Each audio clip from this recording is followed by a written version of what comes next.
Assalamualaikum, Tabi pun bertemu lagi dengan saya, Irwan SP Channel. Kali ini kita membahas pemupukan kopi berdasarkan tips-tips yang diberikan oleh Profesor Yarumo. Profesor Yarumo adalah seorang profesor khusus mendalami masalah perkopian di negara Kolombia. Kolombia sebagai penghasil kopi nomor 3 di dunia. Beberapa tahun belakangan ini, Kolombia fokus untuk meningkatkan produktivitas kopi di negara mereka. Perkebunan kopi dikembangkan secara intensif. Dan kini sudah mulai terlihat hasil dari usaha mereka. Hal pertama yang mereka lakukan adalah dengan memperbaiki agronomi perkebunan. Agronomi mengkaji pemilihan benih yang baik, teknologi aplikasi pupuk yang tepat, jarak tanaman, serta kedalaman tanam. Mereka memiliki slogan Mas Agronomia, Mas Produktividad, yang artinya kurang lebih semakin baik agronomi, semakin baik produktivitas. Baik, kali ini kita dengarkan tips-tips dari Profesor Yarumo tentang pemupukan. Dan juga sekilas kita perhatikan jumlah tanaman per hektar atau jarak tanam dalam penanaman kopi mereka. Pemupukan tahap pertumbuhan. Tahap pemupukan kopi untuk kopi yang baru ditanam hingga sampai umur produksi. Yang pertama untuk tanaman kopi umur 2 bulan setelah tanam. Pada umur ini, tanaman kopi belum masuk pada fase produksi, sehingga tanaman kopi hanya membutuhkan hara berupa nitrogen dan fosfor. Nitrogen dibutuhkan untuk membantu pertumbuhan dari tanaman kopi itu sendiri. Sedangkan fosfor adalah untuk memperbaiki akar dan kualitas batangnya. Adapun kebutuhan pupuk dari kedua jenis ini yaitu 3 bagian nitrogen atau urea, 2 bagian fosfor atau TSP. Atau jika kita konversi ke ukuran gram, maka satu pohon membutuhkan 12 gram urea dan 8 gram fosfor atau TSP. Sebelum melakukan pemupukan, hendaknya lahan dibersihkan dulu dari gulma-gulma yang mengganggu pertumbuhan tanaman kopi dan juga akan mengganggu penyerapan pupuk oleh tanaman kopi itu sendiri. Tahap selanjutnya adalah pemupukan kedua, yaitu 6 bulan setelah tanam, atau kelang 4 bulan setelah pemupukan pertama. Pada pemupukan kedua ini hanya dibutuhkan urea sebanyak 20 gram per pohon. Tidak ada campuran pupuk yang lainnya. Selanjutnya adalah pemupukan ketiga, yaitu dilakukan pada saat umur tanaman 10 bulan setelah ditanam, atau kelang 2 bulan sejak pemupukan kedua. ¿Se le echa la misma cantidad y el mismo urea?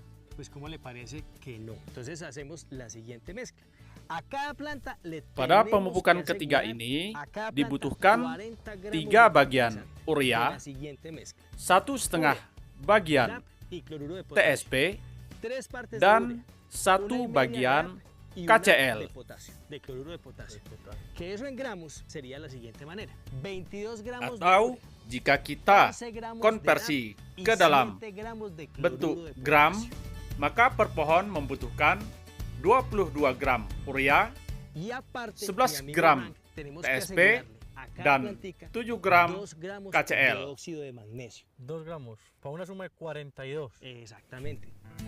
Dan jika diperlukan, kita dapat menambahkan 2 gram magnesium. Porque resulta que el óxido de magnesio, Frank, viene en polvo. Entonces, si lo mezclamos con el fertilizante, no nos va a quedar en la proporción que necesitamos. Y si analizamos, vea, 2 gramos, la verdad es muy poquito, pero es lo que la planta necesita. Pemupukan keempat adalah 14 bulan setelah tanam atau 4 bulan setelah pemupukan ketiga. Aplicamos fertilizante a la planta, al palo de café. Pues, ¿cómo le parece que después de esa fertilización, 4 meses después, hacemos la siguiente A fertilización? los 14 meses. A los 14 meses después de sembrar. Y ahí que tenemos Pada que aplicarle, pemupukan Frank, tahap 30 keempat gramos de urea por planta. 30 dibutuhkan gramos de urea, no Sí, más urea. 30 gram urea per pohon. Profe, entonces ya acabamos ahí la certificada para Selanjutnya, Pues, ¿cómo le pemupukan parece que kelima vamos a hacer una última yaitu pada fertilización? saat tanaman berumur 18 bulan atau 18 4 meses. bulan A los 18 setelah meses después de sembrar. pemupukan ¿Qué keempat. tenemos que asegurarle a la planta? Nitrógeno, fósforo, potasio y magnesio nuevamente. Vuelve y se le hace Pada la mezcla. pemupukan yang Exactamente, kelima pero ini esta vez ya son dibutuhkan 60 gramos de 3 fertilizante bagian por planta. De urea, la siguiente proporción, Frank: 1 bagian 3 partes TSP de urea, dan una parte 1,5 de DAP y bagian una parte y media de KCl. cloruro de potasio. Entonces hablamos de 33 gramos de urea, Urea. 10 de DAP y 17 Atau de cloruro de sejumlah potasio. 33 gram urea, 10 gram Adicional a esto, tenemos que TSP aplicar 3 dan gramos de 17 óxido de gram magnesio por cada KCl. O sea, 63. 63. Exactamente. Bisa juga ditambah dengan 3 gram magnesium. No da buena producción. Entonces, Sebelum dipupuk, hendaknya Sí, señor. di sekeliling tanam kopi dibersihkan, lalu pupuk diaplikasikan dengan ditabur. Saat memasuki umur tanaman 2 tahun, umumnya tanaman kopi sudah belajar berbuah. la idea es que seamos muy rentables y que Untuk apliquemos lo que tanaman yang dilakukan permajaan, maka sistem pemupukannya ada cara-cara tersendiri.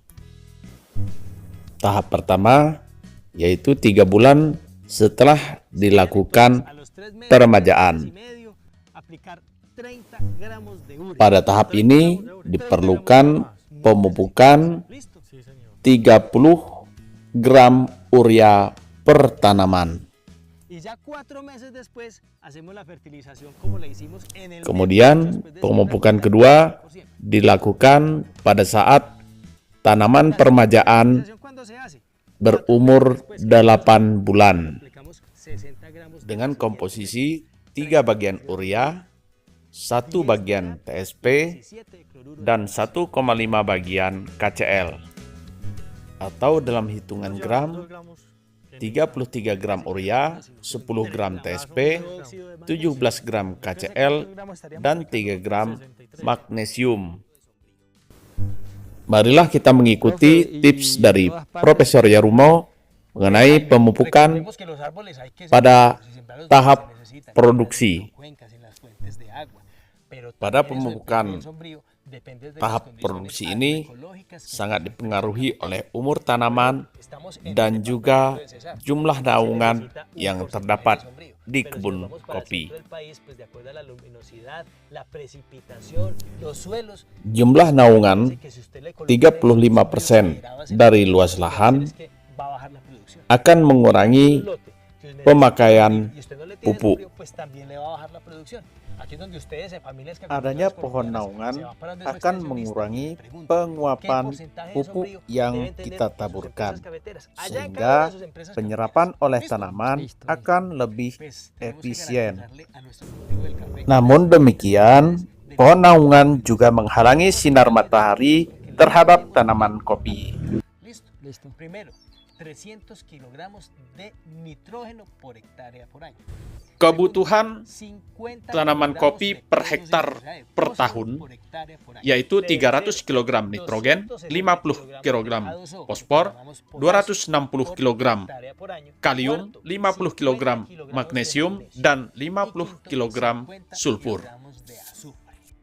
Esos son los nutrientes y cantidades que le tenemos que asegurar a los cultivos Hal ini sama dengan de suelos para fertilizar. 652 kg urea, ¿Por qué no hacemos la recomendación 83 kg TSP, 433 kg KCL. Secara umum, total kebutuhan kebun kopi per hektar adalah kurang lebih 1 ton 200 kg.